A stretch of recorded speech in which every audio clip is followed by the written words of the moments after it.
안녕하세요. 밤라디오 민준에 오신 것을 환영합니다. 들어가자면 남편과 저는 동갑내기 33세 부부로 결혼한 지 올해로 4년 차에 8개월 된 아들을 키우고 있습니다. 우리 둘은 같은 직종에서 일하고 있어 알고 지낸 사람들도 많아 술자리에서 몇 번 만나면서 눈이 맞아 1년 반 연애 후 결혼하게 되었습니다. 나이가 있어서 서로 오래 일하며 모은 돈도 꽤 있었고 경제관념이 비슷해서 도움 없이 결혼할 수 있었습니다.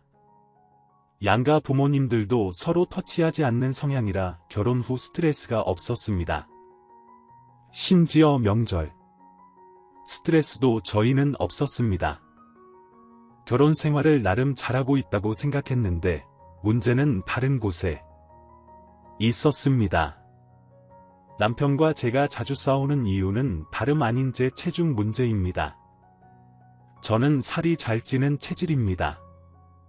그래서 결혼 전부터 몸매 관리를 병적으로 해왔습니다.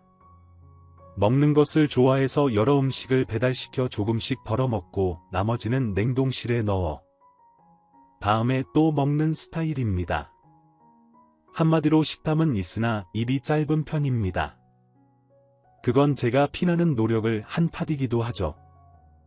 키 165에 피나는 노력으로 48kg에서 51kg를 유지하며 살았습니다. 정말 피나는 노력을 하며 살았습니다. 정말 조금만 방심해도 일주일에 3km는 우습게 찌는 체질입니다. 그리고 결혼하고 1년 후 임신을 했습니다. 일이 좀 힘든 직업군이라 유산기가 있어서 출산 휴가와 육아휴직을 한꺼번에 몰아쓰고 1년 6개월까지 쓸 수 있었습니다. 제가 끝나면 남자는 1년을 쓸 수 있게 신랑이 육아휴직을 1년 쓰기로 합의를 했습니다. 아무튼 저는 임신을 하면 살이 찐다는 소리 많이 들어서 겁이 났었는데 어떤 선배가 걱정 말아라 처음 임신하면 입덧이 심해서 살이 미친 듯이 빠진다. 아예 먹지를 못한다. 그러다가 아가가 커지면 양수랑 아가 몸무게로 찌는 거니 아가 낳고 나면 빠진다. 너무 걱정 말아라고 말하길래 그 말을 믿고 있었습니다. 그런데 저는 입덧이라는 게 없었습니다. 임신하고 입덧이 먹덧으로 왔습니다. 먹덧이라는 게 입덧의 일종이라는 걸 임신하고 처음 알았습니다. 그래서 드라마나 영화에서처럼 우국하는 임신을 저는 겪어보지는 못했습니다. 결국 자그마치 25kg가 쪄버렸습니다. 아가가 워낙 커서 9월 차에 유도 분만을 해서 아가를 낳았어요. 아가를 낳으면 10kg 정도는 그냥 빠지는 줄 알았는데 웬걸 겨우 꼴랑 6kg 빠지더군요. 그런데 엄마가 걱정 말라고 하시더라고요. 모유 수유하다 보면 다 빠진다고 하셨습니다.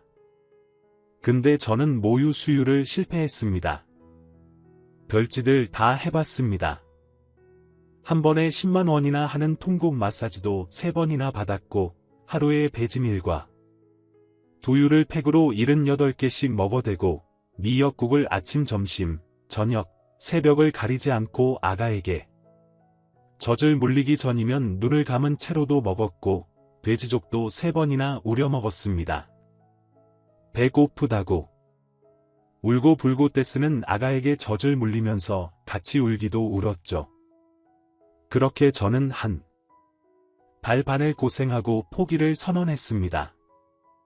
그때 신랑 놈이 그렇게 고생하다 분유를 물리는 저를 볼 때마다 너는 진짜 모성애가 부족한가 봐라고 고개를 쳐 흔들 때마다 속에서 부글부글 끓었지만 꾹꾹 누르며 그래 저 인간은 해보지 않은 노력이니까 모를 태질하며 참았는데 그때 진라를 한번 했어야 했어요. 지금 생각해보면 애를 키워보신 분들은 아시겠지만 아기라는 건 정말 신기한 것 같습니다. 어제 다르고 오늘 다르더군요. 또 어제 착하다고 해서 오늘 착하지 않습니다. 저희 아가는 정말 버라이어티한 아가였는데 정말 시시각각 다른 아가입니다. 한 55일쯤 저는 거의 반 미치광이가 되어 있었죠. 그래서 신랑이 회사에 열흘 연차를 냈습니다. 그때 얼마나 고맙다고 했는지 모릅니다. 그리고 신랑이 저보고 친정에 가서 한 일주일 쉬다 오라고 하더군요. 제가 그건 무리라고 했습니다. 우리 아기가 피부가 약해서 천기저귀밖에 못 쓰는데 네가 천기저귀를 어떻게 삶으려고 하냐고 했더니 알려만 주라고 했습니다. 너도 하는 일을 내가 왜 못하냐고 하더군요. 그래서 친절히 알려줬습니다. 3일 만에 SOS를 치더니 집에 와보니 아기에게 일회용 기저귀를 채우고 있었고 기저귀도 잘 안 갈아줬는지 기저귀 발진이 장난 아니어서 아기는 울고 불고 했습니다. 그때만 생각하면 지금도 혈압이 오릅니다. 목욕도 매일 안 시켰는지 그때 내 아기가 고생한 것만 생각하면 정말 짜증이 납니다. 3일간 쉬겠다고 친정에 갔던 저도 미친 여자였죠. 아무튼 그날 아기를 업고 병원으로 달려가고 신랑을 혼쭐 내면서 저희 휴가는 끝났습니다. 그날 신랑이 정신 차릴 줄 알았는데 3일 동안 힘들었다며 다음날 시체처럼 일어나지 못하는 신랑을 보고 있자니 내 앞날이 보이길래 밤 12시에 조용히 짐을 쌌습니다. 그 다음날 아침에 친권 포기 각서를 인터넷에서 다운받아 출력해서 신랑 방에 넣어놓고 시엄마한테 전화해서 데려가라고 했습니다. 시엄마가 놀라서 달려오시는데 2시간이나 걸렸고 신랑은 그때까지도 잘 자고 있었습니다. 오자마자 등짝을 맞고 너는 고작 3일 만에 넉다운 되다니 내 엄마는 2달을 하고 있는데 무슨 짓이냐며 혼이 났습니다. 시엄마한테 그날 친권 포기 각서를 내밀었던 저도 혼이 났고 육아에 전혀 참여하지 않은 신랑도 혼이 났습니다. 그렇게 일단락되고 남은 일주일 동안 열심히 육아를 돕던 신랑은 결국 대상 포진에 걸렸습니다. 그 후 저는 점점 육아에 익숙해졌고 신랑도 점점 제 고충을 이해해 갔습니다. 퇴근 후 신랑이 아기를 돌보면 저는 집안일을 하는 것으로 합의점을 찾았습니다. 그렇게 불안함도 없고 싸울 일도 없어졌습니다. 그러다 약 한 달 전 제 생일에 일이 생겼습니다. 제 동생은 체질적으로 살이 잘 찌지 않는 스타일입니다. 말했다시피 저는 임신 후 25kg가 쪘고 아기 낳고 6kg가 빠진 상태였습니다. 그런데 육아를 하는 동안 빠질 것 같던 살이 저를 배신하기 시작했습니다. 저는 육아로 인해 종일 굶다시피 하다가 신랑이 오면 미친 듯이 먹기 시작했습니다. 이미 임신 상태에서 위가 커질 대로 커진 상태에서 몰아서 먹고 타고난 식탐으로 인해 식욕이 억제되지 않았습니다. 아기를 낳고 마지막으로 몸무게를 쟀을 때가 69kg이었는데 그때도 진짜 죽고 싶었고 외출을 자제하게 됐습니다. 이번에 제부 생일 때문에 가족 외식을 나가야 했는데 맞는 옷이 없었습니다. 인부복은 여름 옷이고 맞는 옷은 없고 새 옷을 사기엔 돈이 너무 아깝더라고요. 그래서 후줄근한 옷으로 대충 마무리하고 빡빡한 조끼를 입었습니다. 정말 너무 창피했고 그날 결심했습니다. 살을 빼서 예전의 몸매를 되찾기로요. 옷을 입고 내려오는 저를 보더니 신랑이 한마디 하더군요. 옷이 그게 뭐야? 그것밖에 없어? 가다가 하나 사자. 창피했습니다. 백화점에 가봐야 맞는 옷도 없고 가서 개망신만 당할 게 뻔한데. 그래서 그냥 됐어. 하루 입을 건데 더구나 춥고 요즘 아기 때문에 나갈 일도 없는데 뭐 타러 돈을 써. 그냥 가자. 가서 외투 안 벗으면 돼. 가족인데 뭐 어때? 라고 했습니다. 그랬더니 신랑이 처제 보기 창피해서 그래. 동서는 또 어떻고? 이러는 겁니다. 차. 타고 가면서 진짜 많이 울었습니다.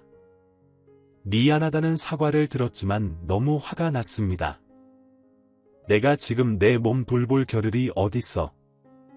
애기 밥 먹이고, 놀아주고, 이유식 먹이고, 목욕시키고, 자고, 밥 해대고, 청소하고, 와 젠장, 이런 생각이 들더라고요. 정말 나열하기도 벅차네요. 아무튼 그날부터 일을 갈았습니다. 그리고 지난주 아기랑 문화센터에 간 김에 병원에 들러 식욕 억제 처방을 받았습니다. 태어나 처음으로 의학의 힘을 빌려보기로 작정했습니다. 의사가 말하길 산후우울증의 일종일 수 있다고 하더군요. 저 정말 격하게 공감했어요. 마음이 허해서인가 신랑만 오면 그렇게 주저리주저리 말을 합니다. 원래 말수가 적었던 내가 시시콜콜한 이야기까지 신랑한테 끝없이 늘어놓게 되더군요. 대구도 없이 그래서 약을 처방받았더니 이틀 정도 지나니 몸에서 기름이 쭉쭉 빠지는 느낌이었어요. 그리고 지난주 토요일 신랑이 쉬는 날이라 집에서 좀 널브러져 있었어요.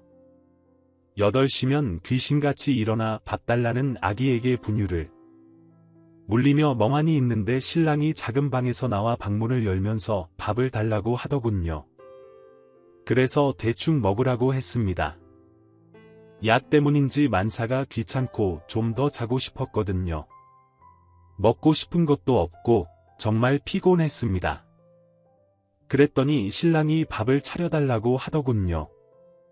밥통에 밥도 있고 냉장고에 7가지나 되는 반찬도 있는데 고기와 찌개만 없다고 뭘 더 차려달라는 건지 모르겠더라고요.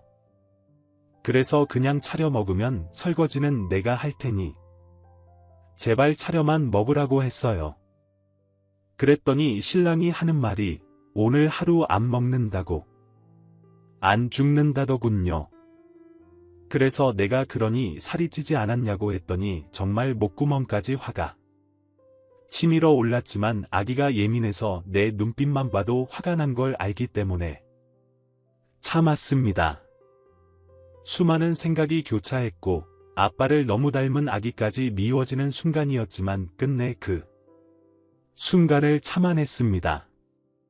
아기 트림을 시키고 나왔는데도 신랑은 거실에 앉아 TV를 보고 있었습니다. 그래서 밥 먹는다며 물으니 신랑이 맛집이라더군요.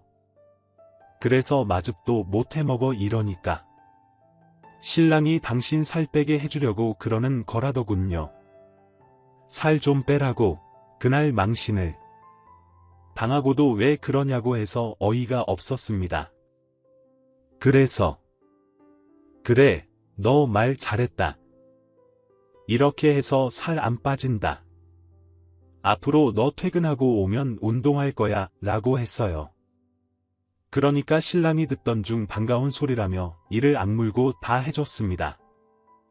일요일까지 전부 다 해주고 저는 점심 한 끼만 먹었습니다. 그랬더니 신랑이 독하게 마음먹었나 보내라더군요. 월요일에 아기와 함께 문화센터에 갔다가 근처 요가 학원을 등록했습니다. 제일 좋아하는 운동이라 망설이지 않고 등록했고 매일 가기로 했습니다. 원래 요가는 월수금 혹은 화목 이렇게 가기 마련인데 저는 신랑한테 뭔가 보여주고 싶기도 했고 내 몸에서 빨리 벗어나고 싶어서 좀 무리를 하고 싶었습니다. 지금도 그 마음은 변함이 없습니다. 월요일이 되자 아기 낮잠 시간에 빨래와 청소를 다 해놓고 5시쯤 아기를 점퍼류에 앉혀놓고 국찌개를 끓여서 밥을 차려놓고 8시 요가 시간에 맞춰 운동을 갔습니다. 집에서 7시 20분에 나가서 10시가 다 돼서 들어왔으니 신랑이 혼자서 아기를 3시간 가까이 봤으니 꽤나 힘들었을 거라고 생각했죠. 다녀왔더니 아기 목욕도 안 시켰길래 왜 아기 목욕도 안 시켰냐고, 아기 밥은 먹였냐고 물었더니 싸늘하게 한마디 하더라고요. 그럼 아기 목욕시키라고요. 그리고 룰루랄라 잘 준비하러 들어갔어요. 그랬더니 내일부터는 샤워하지 말고 운동만 하고 오라고 난리였어요. 그 대꾸는 안 하고 내일부터는 밥 먹고 바로 아기 목욕시키고 분유 먹여서 재우라고 말했더니 혼자 있는데 어떻게 밥을 먹이냐고 하더군요. 그걸 이제야 알았냐고. 나는 당신 없을 때 원래 밥 못 먹는다고 왜 처음 아는 것처럼 그러냐니. 그럼 나는 이제 매일 저녁 굶으라는 거냐고 하길래 그래서 나는 여태 200일 넘게 아침 점심 굶었다고 했어요. 당신 있는 동안 당신 먹고 난 후에 허겁지겁 먹다가 이렇게 됐는데 살 빼라며 당신도 이참에 살 빼라고 말했어요. 그리고 상대 안 해줬어요. 그리고 화요일에 또 운동 갔어요. 그랬더니 오늘 퇴근할 시간이 됐는데 안 오는 거예요. 전화를 했더니 전화를 안 받아요. 카톡으로 오만 난리 쳤더니 전화가 옵니다. 뭐 하냐고 물어보니 배고파서 밥 먹고 있다고 해요. 그러면 산다는 말이 너처럼 모성애 없는 여자는 처음 본다고 하더군요. 어떻게 살 뺀다고 아기를 맡기고 3시간이나 집을 비울 수 있냐고, 아기가 걱정되지 않냐고 하더라고요. 어이가 없어서 이제 웃음도 안 나와요. 그래서 물어봤어요. 이게 과연 내가 아기 걱정 때문이냐, 너 때문 아니냐고. 내가 힘들어서 밥 먹고 싶어서 아니냐고. 아기는 아빠한테 맡겼는데 뭐가 걱정이 되냐고. 하루 종일 나가 있는 아빠도 있는데 겨우 3시간 집 비우는 게 뭐가 그렇게 대수냐고 했더니 나가서 돈 버는 거랑 살 빼는 거랑 같냐고 난리를 치네요. 어이가 없어서 그래서 말했어요. 나 다다음 달이면 육아휴직 끝나는 건 알고 있냐고. 곧 내 육아휴직이 다가온다고 말했어요.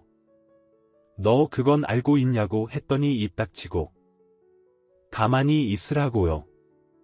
너 그때는 뭐라고 할 거냐고. 더구나 나는 그나마 살 빼려고 나갔지만 너는 지금 밥 먹자고 늦게 오는 거냐고. 지금 나랑 장난하자는 거냐고. 그랬더니 너처럼 살 빼는 거에 미쳐서 아기 내팽겨치는 미친 여자랑은 더 살고 쉽지 않다고 하네요. 절더러 육아에는 관심도 없고 그저 살 빼는 거에 미쳐서 환장한 여자라고 하네요. 정확하게 뭐라고 했냐면, 야, 넌 그냥 아기고 신랑도 살림도 육아도 필요 없고 내가 찌운 살 때문에 미쳐서 살 빼고 싶어서 안달난 미친 여자야. 그냥 살 빼고 살아. 너랑 안 살아. 너처럼 아기도 안중에도 없고 너만 아는 여자 정말 소름 끼치고 짜증나. 이랬어요. 어떻게 똑똑히 기억하는지 저도 신기하네요. 너무 충격을 받아서 이렇게 말하길래 제가 뭐라고. 너 지금 뭐라고 했어? 다시 말해봐 이러면서 녹음 버튼을 눌렀습니다. 이거 내일 시엄마랑 시아버지한테 꼭 들려드릴 겁니다. 나를 뚱뚱하다고 비하한 건 참을 수 있었어요. 빼서 돌려주면 되는 거였으니까요. 그런데 나를 이렇게 욕하는 남자랑은 못 삽니다. 아들이 뭘 보고 배우겠냐고. 이런 아빠 없는 게 낫다고 생각합니다. 이렇게 말할 겁니다. 살찌운 저도 문제지만 자식 낳아서 키우다가 이렇게 된 건데 제가 집에서 놀면서 살이 찌었으면 저놈이 나를 뭘로 취급했을지 뻔히 보입니다. 이런 놈인 줄 알았다면 절대 결혼하지 않았을 겁니다. 일단 놈은 아직 집에 들어오지 않았고 연락도 없습니다. 내일 이 자식을 제대로 엿먹일 방법이나 만약 이혼을 하게 된다면 양육권을 가져올 방법 좀 알려주세요. 저는 곧 육아휴직이 끝나서 복직할 예정입니다. 제 동생은 결혼한 지 4개월 된 전업주부입니다. 딩크족이고 오늘 잠깐 이야기했는데 우리 아기가 너무 예쁘다고 키워줄 의향이 있다고 하네요. 당분간 같이 살 의향도 있다고 하고요. 신혼집은 공동명의고 차도 공동명의인데 거의 제가 끌고 다닙니다. 지금도 제가 끌고 나왔습니다. 많은 답변 부탁드립니다. 축하합니다. 오늘은 문화센터도 안 가고 지금 아기 데리고 집에 있는데요. 아기 재우고 기저귀 삶아서 올려놓고 글 씁니다. 댓글 보니 참 게으른 돼지로 표현되고 있네요. 이젠 저도 아기 재우고 잠들지 말고 조금이라도 먹어야겠습니다. 그래야 저녁에 안 먹겠죠. 신랑은 키가 큽니다. 저보다 29cm나 커요. 어마어마하죠. 몸무게는 무려 128kg고요. 절대 날씬하지 않습니다. 그렇다고 해서 뚱뚱해 보이지도 않지만 딱 보기에도 와, 크다. 덩치 좋네라고 느껴져요. 하지만 제법 무게가 나가 보이죠. 본인도 다이어트 하고 싶다라고 말하니까요. 그리고 제가 무슨 인스턴트를 좋아하고 기름진 음식을 먹는 것처럼 느끼시나 본데 말씀드렸다시피 쉽게 살이 찌는 체질이에요. 저는 채소를 좋아하는 편이고 고기는 체질적으로 잘 받질 않아요. 먹으면 설사로 그냥 쭉쭉 고기는 살기 위에 먹는 정도. 근데 임신했을 땐 그렇게 삼계탕이랑 샤브샤브가 당기더라고요. 그래서 많이 먹긴 했고요. 제가 살이 찌는 이유 중에 하나가 탄수화물 제가 밥이랑 떡, 그리고 밀가루 음식을 좋아해요. 임신했을 때는 음식이 한정적이다 보니 밀가루 음식을 못 먹는 대신 떡을 많이 먹었던 것이 그렇게 된 것 같습니다. 코끼리도 뚱뚱해요. 풀만 먹는데 아무튼 제가 댓글에 놀라서 글을 또 쓰는 이유는 글의 요지는 제가 살이 쪄서 이혼하게 됐다는 게 아니라 남편이 3시간씩 3일 아기를 보더니 저한테 막말을 하고 욕을 하고 이혼하겠다 이렇게 말했다는 게 글의 포인트입니다. 저는 남편에게 욕을 하지도 않았고 막말을 하지도 않았고 이혼 이야기를 꺼내지도 않았습니다. 모든 건 남편 입에서 나온 거죠. 글이 어디서 제가 남편을 자극했다는 건지 잘 모르겠는데 남편이나 저나 개인적인 성향이 강해서 서로를 잘 터치하지 않습니다. 저는 남편의 살에 대해서 이런 방구하지 않고요. 아이를 갖기 전 저희는 맞벌이였기 때문에 칼같이 집안일을 나눠서 했습니다. 시댁도 친정도 모두 다 그렇게 사시기 때문에 저희는 그게 당연한 일이었기 때문에 둘 다 그 부분에 대한 불만이 전혀 없었습니다. 하물며 남편은 결혼 전에 자신은 일반 남자들과는 다르다. 집안일이 여자들의 전유물이라는 생각은 빨리 없어져야 한다라고 노래를 부르는 사람이었습니다. 그런데 제가 아이를 갖고 출산, 육아 휴가를 내면서 많은 것이 바뀌었어요. 저는 살림을 오롯이 제가 맡으면서 아브로를 대비해서 육아는 반반이다. 잊지 말아라고 말했고 남편은 그 말에 언제나 쿨하게 동의했습니다. 친권 포기각서 사건은 정말 아기가 피부, 발진의 사타구니부터 시작해서 등 위까지 진물이 나서 벗겨질 정도로 60일도 안 된 아가가 제대로 눕히면 자지러지게 울 정도로 심각했습니다. 100일도 안 된 아기에겐 원래 항생제 처방 안 하는데 저희 아기는 너무 심해서 항생제 처방을 받았습니다. 그것도 제가 없는 단 3일 만에. 그래서 넌 아빠 될 자격이 없다. 거의 반 미치광이 상태로 저지른 사건이었고 저도 신랑도 많이 반성하고 넘어간 일이었고 그 뒤로 저희 둘 다 조율하고 이해하고 정점을 찾아 별탈 없었습니다. 그런데 남편은 그 열흘 동안 할 일을 다 했다고 생각하는지 퇴근하고 들어오면 아이를 밥 먹이고 목욕을 같이 시킨 후엔 아기가 울면 제가 씻고 있든 똥을 싸고 있든 빨래를 하고 있든 청소를 하고 있든 불 앞에서 빨래를 삶고 있든 아랑곳하지 않고 아기를 제게 맡기고 작은 방으로 사라졌다가 아기가 잠잠해지면 나타났습니다. 그리고 아기가 잘 시간이 되어서 보채기 시작하면 제게 힙시트와 아기를 데려다 주죠. 자신한테는 아기가 절대 안 잔다고요. 저 남편한테 분리수거조차 단 한 번도 안 시켰습니다. 청소기도 맡긴 적이 없고요. 신랑은 밥 먹은 그릇도 싱크대로 옮겨놓질 않아요. 할 만큼 하면서 살았는데 이름도 모르는 사람들에게 단지 아기 낳고 살이 쪘다는 이유로 비난을 받으니 정말 너무 억울하네요. 임신 전 44반 55 입던 제가 지금 66반 77을 입은 이 옷을 사고 싶을까요? 살을 빼지 못하는 게 핑계라고들 하시는데 다른 분들은 어떠신지 모르겠지만 저는 아기 아직도 청기저귀를 써요. 기저귀 발진 노이로제라서 외출할 때만 일회용 기저귀 쓰는데 2에서 3일 시댁이나 친정 다녀오면 똥꼬 쪽이 시뻘개져서 기어다니는 아가인데도 아직도 엄두가 안 납니다. 아기 낮잠 잘 때 밤이랑 아침 나절에 벗어놓은 기저귀들을 삼아야 해요.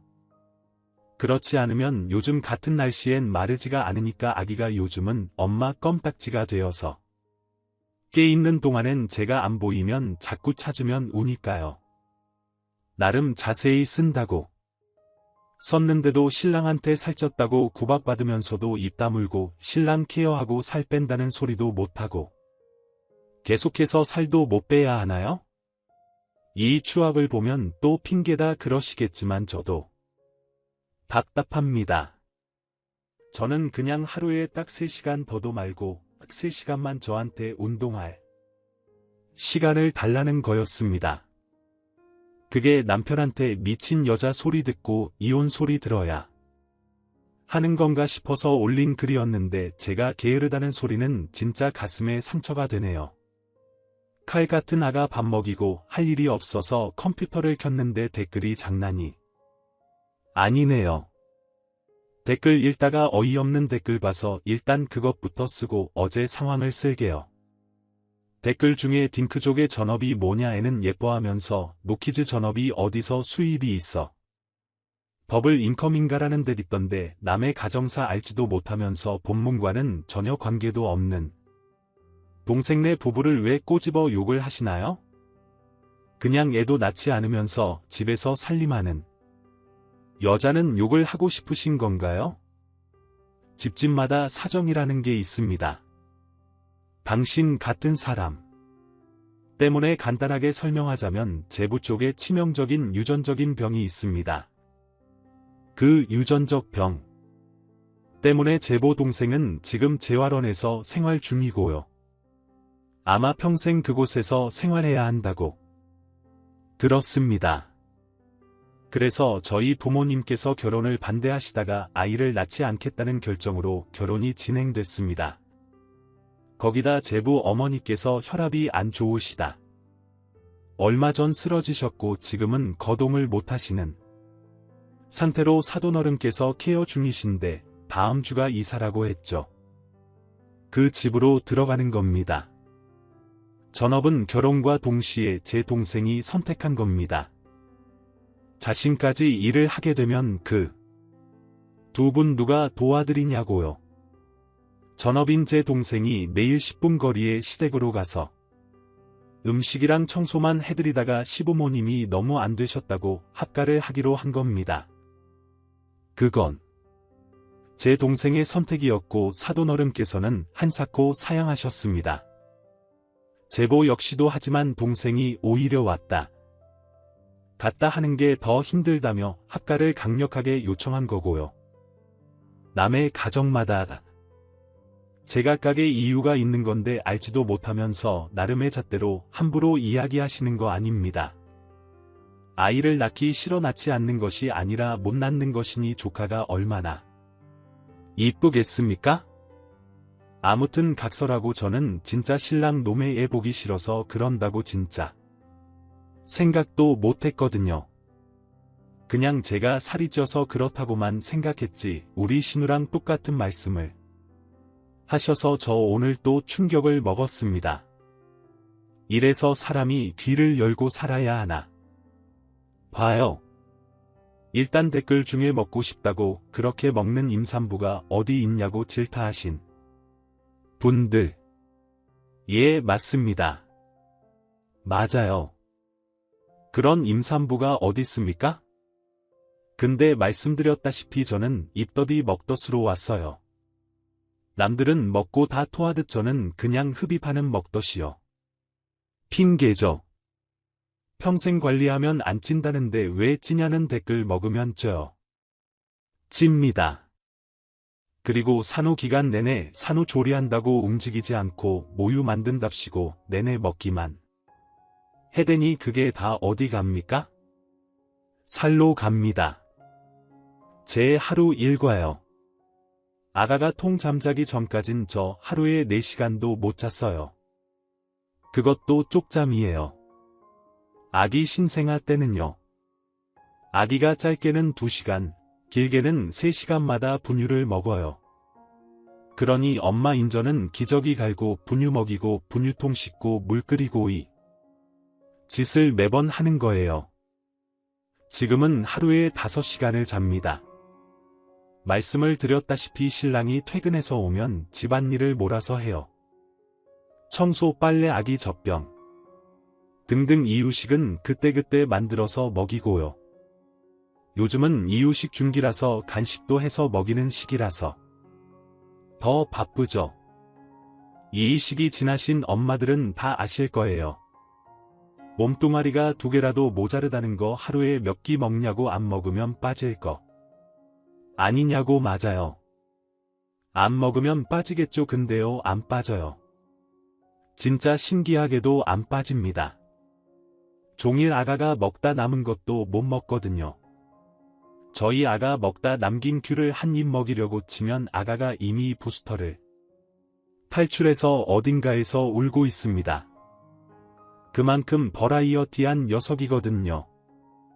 그러니 저녁에 신랑이 먹다 남은 반찬에 부랴부랴 밥 한 공기 정말 5분 만에 뚝딱 하는 것 같아요. 소화도 못 시킨 채로요. 신랑이랑 아기 목욕시키고 신랑한테 아기 밥 먹이라고 한 다음 제 마지막 일가가 시작되는 거죠. 집안일이 마무리될 쯤이면 12시입니다. 그럼 또 저는 복직 준비를 해요. 뒤처지는 건 싫으니까 선배에게 자료 다운 받은 거 보면서 약 2시간 정도 공부하다 보면 새벽 12시는 기본입니다.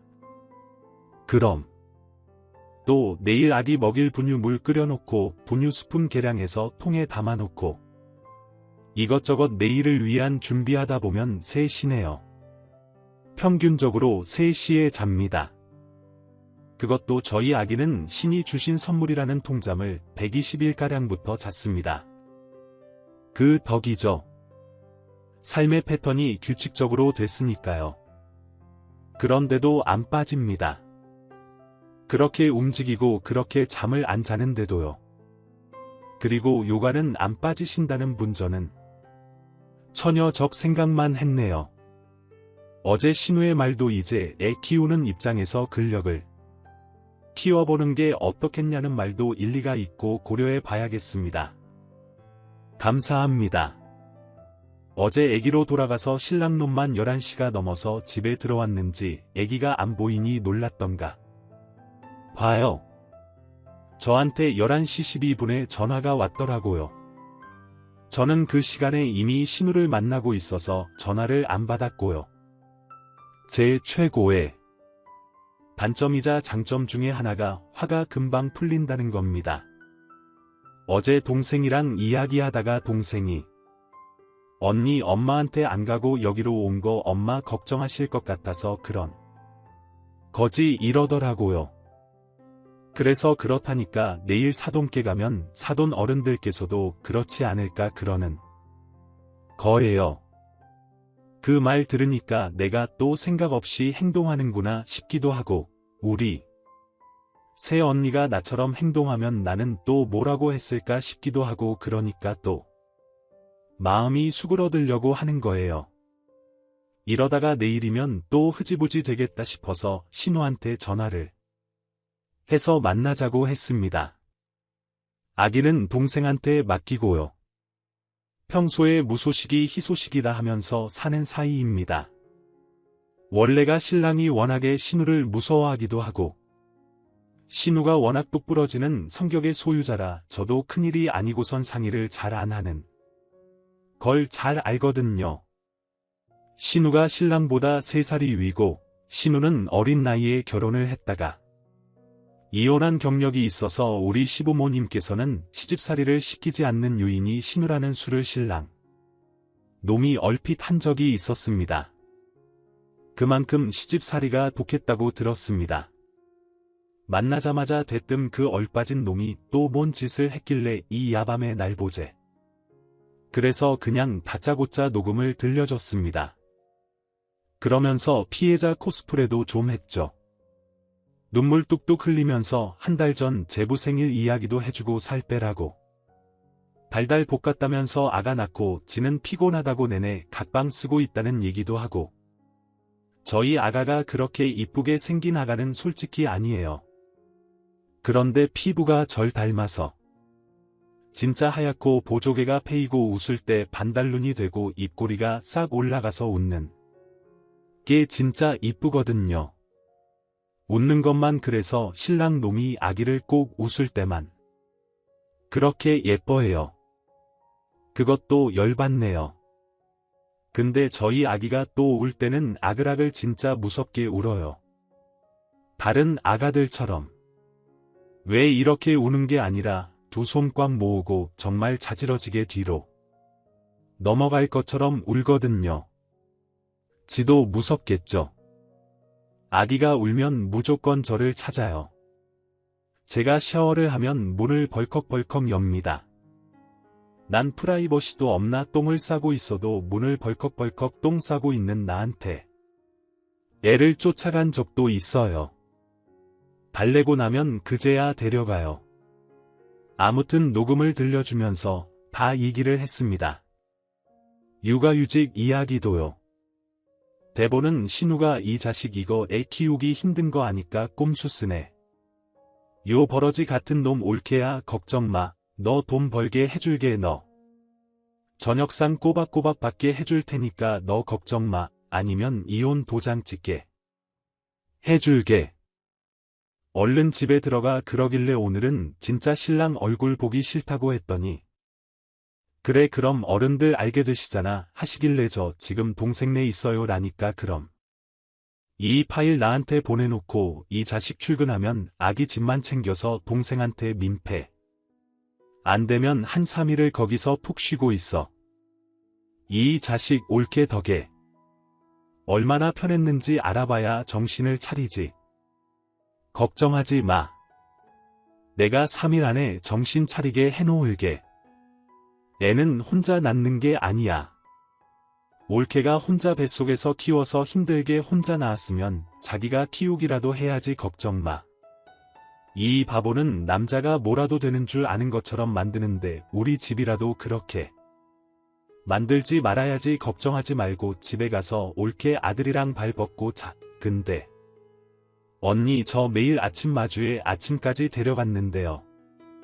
빨래 청소 주말에도 한 번 시킨 적이 없어요. 그난 설거지 분리수거도 한 번도요. 그랬더니 신우이가 놀라더라고요. 왜 그렇게 살았냐고요. 육아 수당 나라에서 나와서 어느 정도 떳떳할 텐데 전업주부도 그 정도는 부탁할 텐데 왜 오롯이 그랬냐고 좀 혼이 났네요. 버릇 잘못 들여놓았다고 그러면서 그 부분까지도 다 신랑놈이 할 수 있게 해주겠다고 하시면서 갔습니다. 일단 그렇게 마무리하고 저는 동생네로 돌아왔고 신우는 내일 시댁으로 가신댔습니다. 전 오늘 아기랑 문화센터 갔다가 집에 들러서 짐 챙겨 다시 동생네로 오려고요. 진짜 후기는 주말이 지나야 쓸 수 있겠네요. 읽어주신 분들 감사합니다. 후기 안녕하세요. 살찐 애기 엄마예요. 폭풍 같은 주말이 지나고 홀가분한 월요일이네요. 실은 일요일에 쓸 수 있었어요. 토요일에 이미 해결이 다 났고 어제 한가롭게 신우랑 이것저것 계획을 세웠고 오히려 할 일이 없어 10시에 아가 재우고 운동도 했고 저도 12시에 일찍 잠이 들었으니까요. 바로 본론으로 들어가면 남편은 금요일에 퇴근하자마자 시댁으로 후환이 되었다고 합니다. 신우는 좀 불같은 성격이시고 또 한 번 마음을 먹으면 끝장을 보시는 성격이시라 이번 일만큼은 절대 그냥 넘어갈 수 없다 생각하셨다고 합니다. 다른 건 다 차지하고서라도 마누라에게 인신공격성 발언을 한 것, 또 자기 아들 키우느라 지 케어하느라 살림 사느라 고생하는 마누라에게 막말과 폭언을 한 것만큼은 용서할 수 없다는 게 신우의 입장이었습니다. 시부모님들께서는 웬만해서는 저희 삶에 터치가 없으시고 저희 의견을 존중하시는 꽤 인품 좋으신 분들이라 전 처음부터 신우에게 음성을 들려드릴 때부터 결과만 기다리면 되겠거니 했습니다. 그리고 전 그 다음 날인 토요일 오전 10시쯤 아가 이유식 중에 저희 집에서 전화를 받았습니다. 아가 이유식을 한창 먹이고 있는데 신우에게서 전화가 왔습니다. 전화가 와서는 지금 바쁜지 시댁으로 올 수 있는지 묻더라고요. 그래서 일이 터졌는지 물으니 그렇다고 합니다. 시부모님께서 보자고 하신다더라고요. 알겠다. 아가 이유식 먹이고 간다고 하니 웬만하면 아가 동생 내 하루만 부탁하고 올 수 있냐 물으시대요. 왜냐 물으니 동생 놈 벌 주는 중이라 하십니다. 무슨 뜻인지 몰라.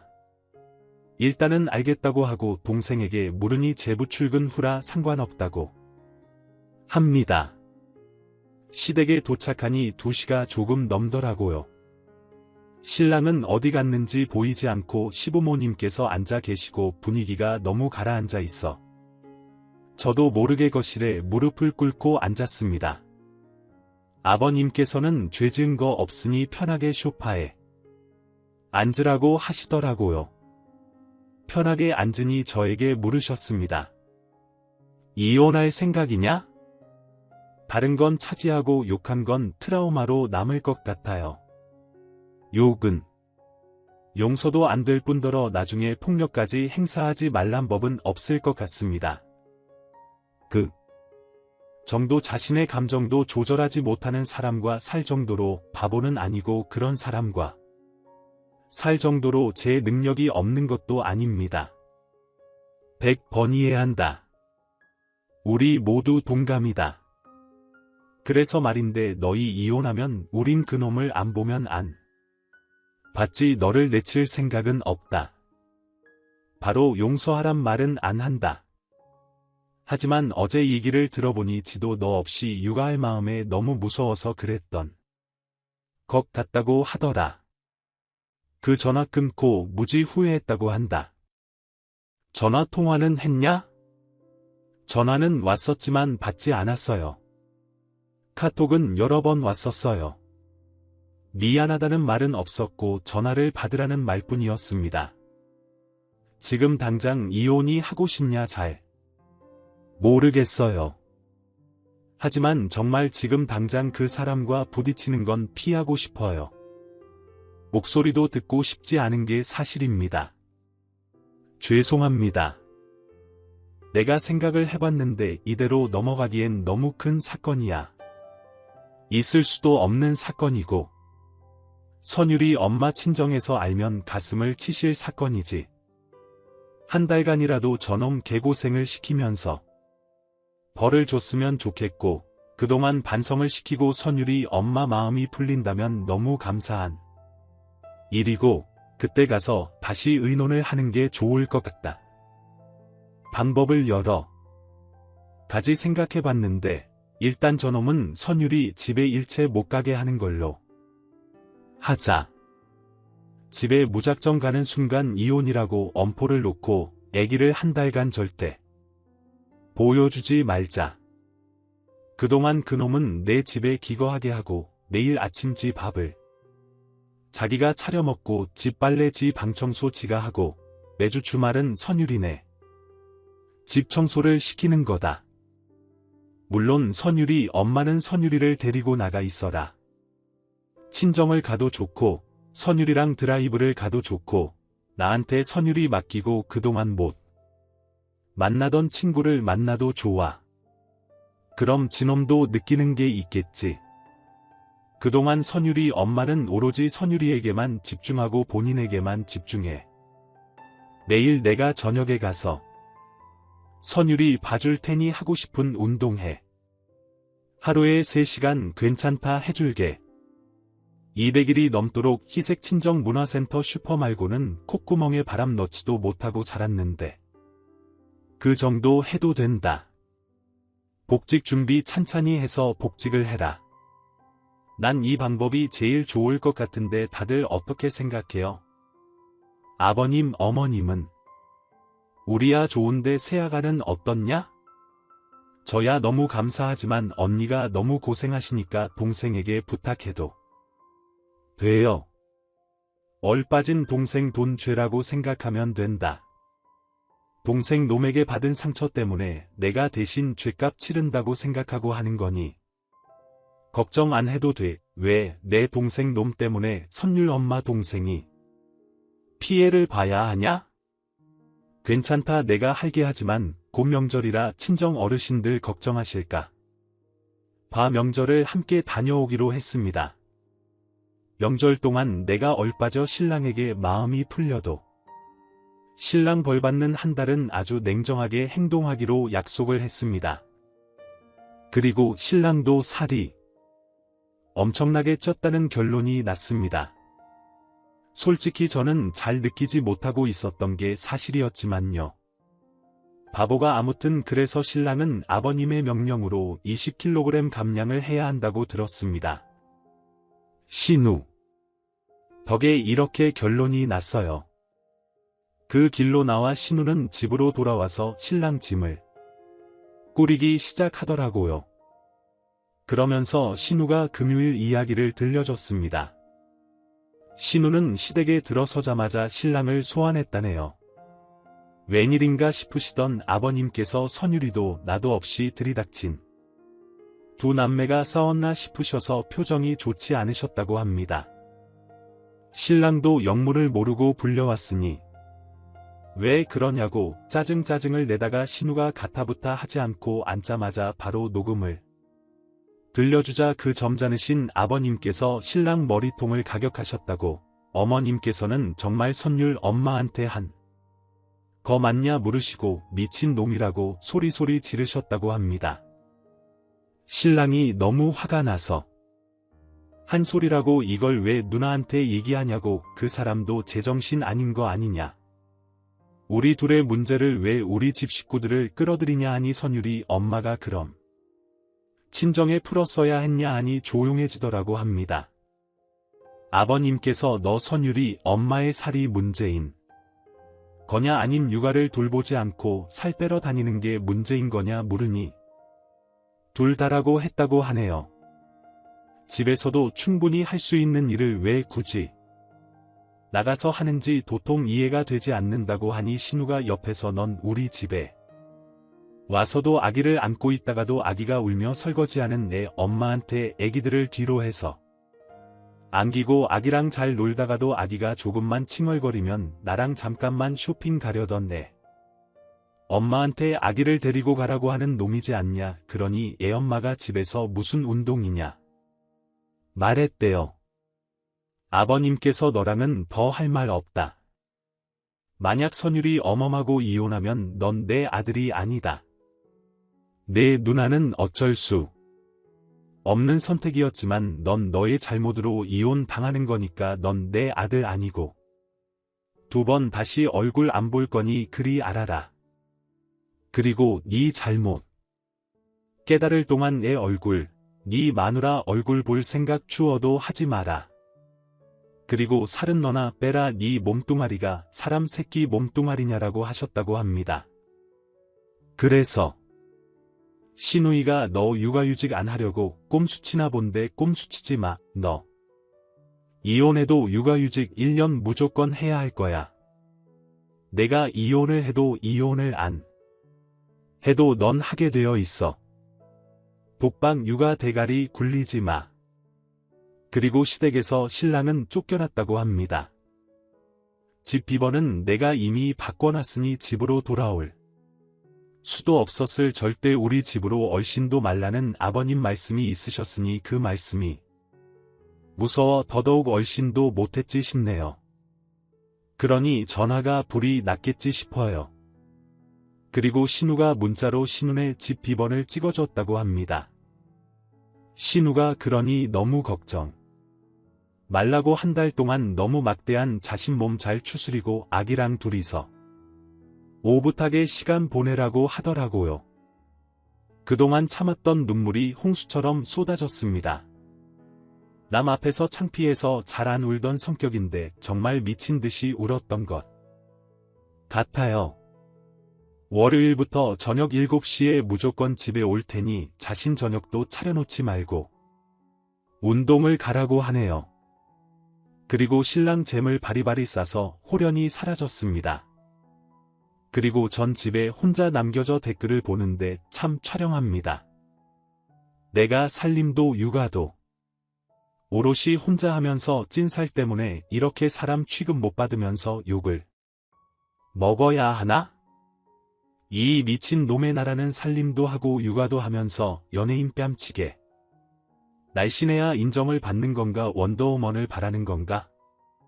처녀적 시절엔 옷을 좋아해 예쁜 옷을 입고 싶어 날씬한 몸을 유지하며 살았던 것뿐이고 타고난 식탐과 쉬이지는 체질로 인해 긴장의 연속에 살면서 거의 10년이 넘는 세월을 하루 평균 수면 시간 6시간을 유지하고 운동 시간 2시간을 유지하면서 내 생활 패턴이라는 걸 맞춰서 수 있었지만 임신과 동시에 모든 것은 아가에게 맞춰져서 육아와 살림을 병행하며 나라는 건 없고 오직 엄마라는 이름으로 살아온 대가가 고작 남편에게는 육두문자의 욕설과 인신공격을 받고 그게 한심스러워 창피해 지인들에게 알리지도 못해 익명의 힘을 빌어 위로라도 받고자 인터넷이라는 공간에 사연을 올렸더니 위로와 격려는커녕 내가 해온 노력과 사실을 차지하고 살이 쪘다는 이유로 조롱과 멸시라는 게 참 가슴이 아픕니다.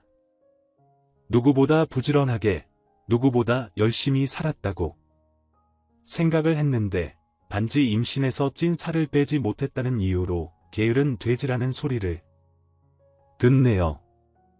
점심을 먹지 못하는 건 새벽 3시에 자서 신랑 아침을 해줘야 하기 때문에 6시에 일어나야 하니 피곤해서 아가 낮잠 잘 때 쓰러지듯 같이 잠이 듭니다.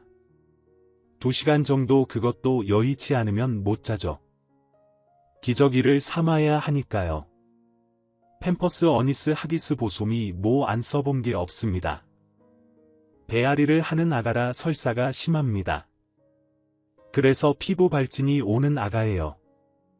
물을 왜 끓이냐고요? 왜 온수를 안 쓰냐고요? 배앓이를 하니까요. 그래서 중탕기도 못 씁니다. 아직도요. 집집마다 다 그러는 이유가 있지 않겠어요? 나와 다르다고 해서 틀린 건 아니지 않나요? 나라고 다른 엄마들처럼 온수 쓰고 싶지 않겠나요? 다른 엄마들처럼 편하게 안 살고 싶겠냐고요. 다 이유가 있는 거예요. 남들과 다르다고 해서 틀린 건 아니지 않나요? 그냥 다른 거지 왜 틀리다고 말하죠? 다른 거 아닌가요? 아무튼 이젠 한 달간 맛집에 아침 저녁 와일 셔츠. 3끼 다램쥐 속옷 수건도 제 것만이니 일이 반이네요. 이혼은 한 달 후. 결정해도 늦지 않을 것 같아서 당분간은 제 자신과 그리고 내 아가만 생각하려고 합니다. 그리고 큰 도움 준 우리 신우한테 너무너무 감사하다고 꼭 보답해야겠습니다. 글 끝까지 읽어주시고 응원해주시고 도움 주신 분들 너무 감사드립니다. 최종 안녕들 하셨나요? 다들 맞잠은 하시고 계시고요. 저는 오늘부터 꿀같은 휴가 기간이라 이렇게 집에서 글을 쓰고 있습니다. 신랑은 아가랑 문화센터를 가고 없고요. 그간 진짜 많은 일이 있었는데 글을 쓰러 올 정신도 없었고 또 살을 빼기 전에 글 절대 안 쓴다 마음먹은지라 실은 한 달쯤 뒤에 제가 여기 글을 썼다는 사실을 까먹은 것도 사실입니다. 오늘 느지막이 일어나 신랑이 차려준 아침상을 먹고 나니 신랑이 아이를 데리고 나갈 채비를 하길래 어디 가라고 물으니 오늘 아기 문화센터 가는 날인데 그것도 모르냐고 핀잔해 주시더군요. 대충 미안이라고 말하면서 근데 요즘은 왜 맛집이 없어라고 말하다 보니 갑자기 생각이 나더라고요. 판에 글 썼던 사실이 신랑 나가는 거 확인하고 이렇게 로그인을 했습니다. 비번 찾느라고 혼났네요. 결론부터 말씀드리자면 저희는 이혼을 하지 않았고 신랑은 4월부터 육아휴직을 신청했으며 현재 육아와 집안일을 병행하고 있습니다. 회사에서 1년은 무리다 6개월만 해라라고 했으나 제가 그리고 시가해서 강력하게 1년을 요구했기에 이직을 염두에 두고 무리해서 1년 육아휴직을 냈습니다. 참 육아휴직을 신청하면서도 우리나라 현실이 참담하다는 사실에 또 가슴이 아팠습니다. 육아휴직을 신청하는 남자를 능력 없고 여자한테 꼼짝 못하는 팔불출로 몰아가는 세상이 과연 올바른 세상인가요? 거저 얻은 거나 마찬가지인 자기 자식 자신이 케어할 시간을 갖겠다는데 더구나 법으로 명시된 휴직을 사용하면서도 이렇게 눈치를 보고 욕을 먹어야 한다는 사실에 참 가슴이 아팠습니다. 저는 정말 죽을 힘을 다해서 다이어트를 했어요. 본 글에도 썼다시피 한 달은 의학에 힘을 빌어 위를 줄이는데 성공했고 그 후엔 꾸준히 요가를 다녔고 출근 2주 전부터 마일리 사이러스 동영상을 다운받아서 매일 하루도 빼지 않고 몸매를 가꿨습니다. 꽤 효과를 봤고요. 그렇다고 처녀 정 몸매로 돌아가지 않더라고요. 넓어진 골반 때문에 처녀 쪽에 입던 바지는 고스란히 동생의 차지가 되었지만 나름 현재의 모습에 만족합니다. 거짓말 하지 말라고 하실 분들 계실 걸 압니다. 그래서 사진을 들고 왔고요. 여러분들의 인격적인 모독과 성숙하지 않은 비판 아닌 비난이 제게 아주 큰 채찍이 되었습니다. 이 나라는 여자로 대접받기 위해선 일단 외모가 중시된다는 거, 아이의 엄마로 살아남기 위한 고군분투 따위는 일절 관심이 없다는 거 아주 크게 배웠습니다.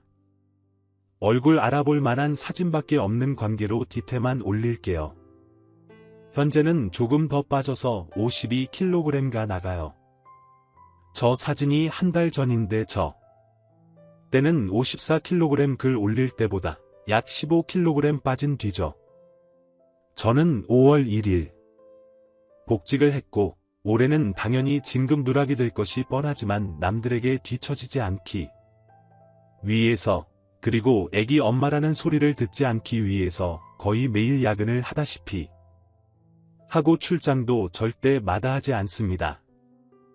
회사에서 신랑 육아휴직을 쓰게 하고 일하는 자를 이해 못하는 사람들도 꽤 있지만 후임들은 저를 영웅 보듯 봐주니 그것도 꽤 괜찮네요.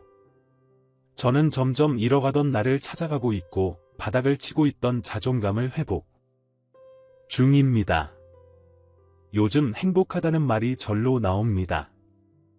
회사에선 업무에 피해 주지 않는 똑부러진 워킹맘으로 집에선 바깥 일에 최선을 다하고 가사와 육아에도 많은 도움을 주는 가장으로 말이죠. 신랑은 정말 딱 한 달간 아기의 얼굴을 절대 보여주지 않았습니다. 반성하는 게 있었는지 매일 기나긴 톡을 보내왔고 전화도 매일 아침 점심 저녁으로 해댔고 4월에 육아휴직을 내겠다는 대답은 집으로 돌아와서도 한참 뒤인 3월 20일경에 했던 것으로 기억을 합니다. 한 달은 함께 육아와 살림을 하면서 신랑에게 그동안 제가 해왔던 모든 일들을 인수인계해줬습니다. 도저히 청기저귀는 자신이 없다기에 여러 가지를 찾던 중 저희 아기에게 잘 맞는 네이처라는 기저귀를 찾을 수 있었고 지금까지 기저귀 발진 없이 잘 쓰고 있네요. 이유식도 손수 만들어 먹일 만큼 지금은 저보다 더 육아에 열을 올리고 있습니다. 다만 살림이 좀 엉망이긴 한데 이 부분은 타고난 남성과 여성의 차이로 인정해주고 제가 많이 도와주고 있고 주말은 신랑에게 토요일을 온전히 휴일로 인정해주고 있습니다.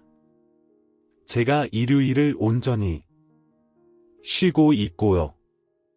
신랑 혼자 일할 때는 몰랐던 것들이 신랑도 이젠 알게 된 거죠. 집에서 혼자서 육아와 살림을 병행하는 일이 얼마나 고된 노동인지 한날 그러더군요. 혼자 가장이라는 큰 짐을 짊어지고 바깥일에 열중하던 때에 바깥일만이 우리 가족을 구호하는 유일한 일이라고 생각했다고 하지만 바깥일은 그에 따르는 보상이 꽤나 크고 성취감으로 인해 자존감이 올라가지만 집안일과 육아는 아이라는 큰 기쁨이 없다면 그 어떤 보상이 없다는 게 참 힘들다고. 몸이 고된 건 참을 수 있지만 정신적인 고립과 자존감의 하락은 정말 자신을 좀먹는 것 같다. 요즘 선율이가 잠이 들고 나면 공부를 시작했다고 합니다. 웃기죠? 제가 그렇게 이야기할 때는 귀등으로 듣지도 않고 막말을 하던 사람이 말입니다. 저희는 그렇게 온전한 화해를 했습니다. 그리고 120kg에 육박하던 신랑의 몸무게는 약 105kg, 거의 적정 수준의 몸무게에 가까워지고 있습니다. 신랑은 93에서 95일 때가 가장 예뻤거든요. 제 눈엔 자기 말로는 따로 다이어트를 하지 않는데도 살이 빠진다고 하더군요. 그러면서 왜 당신은 안 빠졌을까 하다가 당신은 임신 때 찐 살이지라며 알아서 꼬리도 내렸고요. 아주 많이 기가 꺾였습니다. 그리고 시부모 시누이 이야기를 빼놓을 수가 없죠. 시부모 시누이는 제가 출근한 5월 1일부터 딱 일주일 시어머니와 시누이께서 번갈아 가면서 신랑을 도와주셨습니다. 정말 딱 일주일이요. 그 후로는 전화도 받지 않으셨다고 신랑이 툴툴 대더군요. 저희 야가는 지난주 돌잔치를 무사히 잘 치르고 드디어 진정한 나이가 생겼습니다. 남자의 육아휴직 저는 꼭 필요하다고 생각합니다. 응당 아기의 육아에 의한 것이 아닌 부부 서로를 위해 꼭 필요하고 또한 아내가 엄마 혹은 아내의 이름이 아닌 여자 그리고 나의 이름을 되찾고 자존감을 찾기 위해 꼭 필요하다고 생각합니다. 저는 앞으로도 꾸준히 아기와 신랑과 서로의 생각을 조율하며 잘 지내볼 생각입니다. 신랑이 또 어리석은 행동을 할 때마다 본인의 어리석음이 얼마나 큰 파장을 불러일으킬 것인지 뼈저리게 느끼게 해주고 가르치며 살아갈 계획입니다. 이혼을 생각했지만 이혼만이 답이 아니라는 것을 이곳분들의 고견으로 깨달았습니다. 짧은 생각으로 큰 실수를 할 뻔했는데 여러분들의 고견 덕분에 나름 행복한 결말을 맞이할 수 있었습니다. 긴 글을 끝까지 읽어주셔서 진심으로 감사드립니다. 여러분의 따뜻한 관심과 공감이 저에게 큰 힘이 됩니다. 삶의 모든 순간이 빛나기를 바라며 항상 건강하고 행복하시길 바랍니다. 안녕히 가세요.